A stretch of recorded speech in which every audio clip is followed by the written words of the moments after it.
Oke, mulai. Halo, kembali lagi bersama kita. Aku Rova Dan aku Ayu. Oke, hari ini kita akan belajar materi tentang redistribusi. Pendapatan nasional.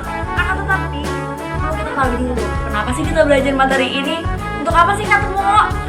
Jelas, agar kalian mampu memahami redistribusi pendapatan nasional.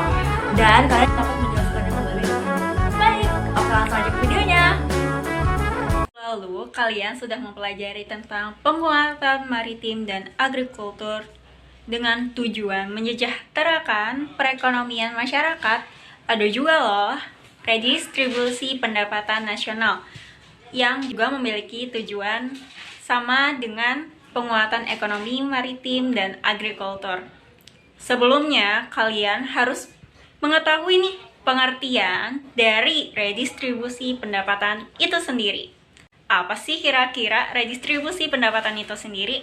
Redistribusi pendapatan adalah penyaluran kembali pendapatan yang didapat dari masyarakat berstatus sosial tinggi ke masyarakat berstatus sosial rendah.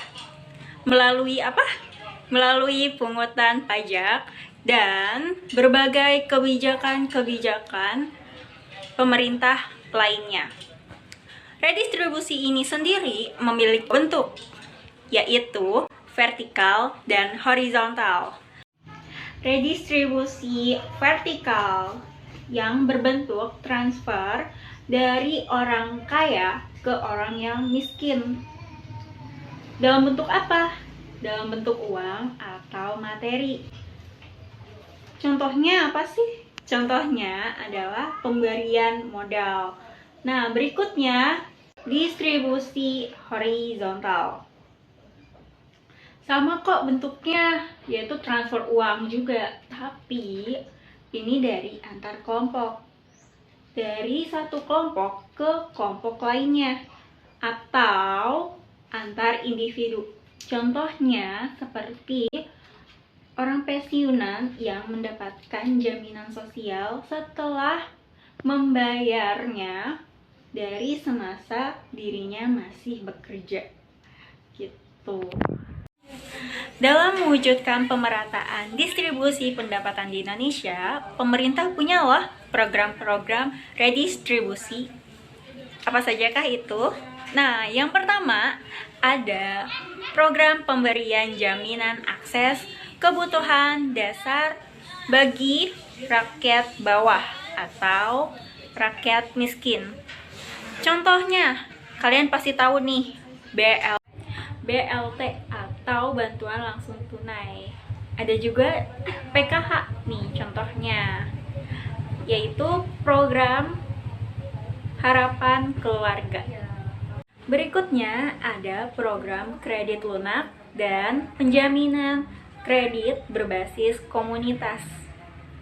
Pada tanggal 5 November 2007, masyarakat yang menjalani usaha mendapat angin segar karena pemerintah menjalankan suatu program ini, atau mungkin kalian mengenalnya dengan KUR atau kredit usaha rakyat. Nah, ini harapannya agar masyarakat menengah ke bawah mampu menjadi wirausaha dan mengurangi jumlah persentase angka kemiskinan di Indonesia melalui penyerapan UMKM.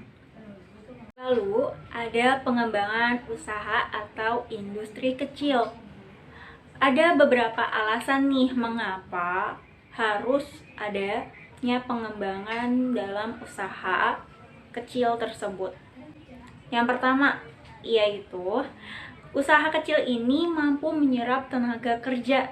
Nah, yang kedua, adanya pemerataan industri pembangunan. Sayang banget nih, karena di pedesaan-pedesaan itu kan sumber daya lokalnya besar, jadi perlu dikembangkan agar tidak adanya spasial antara kota dan desa. Dan yang ketiga, ada pemerataan dalam distribusi pendapatan. Nah, dengan berkembangnya UKM yang banyak menyerap tenaga kerja, tentunya berimbas pada meningkatnya daya beli masyarakat. Ini dikarenakan kenapa?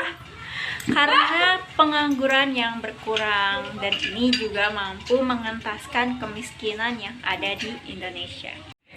Oke, selanjutnya yaitu kerjasama antara pemerintah dengan swasta lokal atau perusahaan lokal yang ada di negeri kita dan asing untuk melaksanakan program yang namanya CSR. Nah, apa sih itu CSR? Nah, CSR ini merupakan singkatan dari Corporate Social Responsibility. Nah, dalam mendirikan perusahaan, perusahaan itu tidak semata-mata mendirikan perusahaan saja, mencari keuntungan saja, mencari uang saja. Tidak semudah itu, Ferguso. Akan tetapi, perusahaan juga harus memikirkan lingkungan sekitarnya. Nah, kegiatan CSR itu salah satunya ada yang namanya beasiswa. Nah, beasiswa itu digunakan untuk mensejahterakan lingkungan sekitar. Contohnya, kalau ada yang tahu di sini beasiswa Sempurna Foundation. Nah, itu salah satu contoh dari kegiatan program CSR. Oke, lanjut gak nih? Lanjut dong. Nah, selanjutnya yaitu pemerintah konsisten mewujudkan penegakan hukum dan keadilan ekonomi. Pasti di antara kalian pernah ada yang mendengar kasus warga negara Indonesia diancam hukuman mati di negara lain. Nah, disinilah pemerintah hadir untuk mewujudkan keadilan berupa hukum untuk warga negara Indonesia itu sendiri. Akan tetapi, hukum yang bagaimana ya? Yaitu hukum yang tidak mendiskriminasikan atau membedakan golongan miskin, yang dimana merupakan modal awal sehingga kebijakan redistribusi pemerintah berjalan dengan efektif, bahkan bisa saja menghilangkan ketimpangan pendapatan. Oke, sampai sini masih ada yang semangat? Tentunya masih dong. Nah, dalam prakteknya pendistribusian pendapatan di Indonesia itu dibagi menjadi dua, yaitu ada subsidi dan pajak. Oke, kita bahas satu-satu. Nah, untuk pendistribusian subsidi itu sendiri, pemerintah berupaya melakukan atau mendorong usaha kecil dan menengah agar tetap hidup dan bisa bersaing dengan UMKM lainnya. Nah, kira-kira subsidi yang kalian tahu apa saja? Oke, ditunggu. Iya, betul, salah satunya itu pupuk yang diberikan ke petani. Terus listrik. Nah, itu salah satu pendistribusian subsidi juga yang mungkin kalian rasakan atau orang tua kalian rasakan. Coba aja tanya. Coba ditanya. Oke, selain subsidi ada juga pajak. Nah, pajak ini bentuknya banyak sekali. Ada pajak kendaraan, pajak rumah mewah. Banyak sekali bentuknya. Nah, pajak ini juga dijadikan atau digunakan pemerintah sebagai pendistribusian pendapatan. Halo. Nah, sampai sini dulu ya pembelajaran kita hari ini. Jangan lupa materi yang dipelajari. Dan don't forget like, comment, and subscribe. Bye-bye.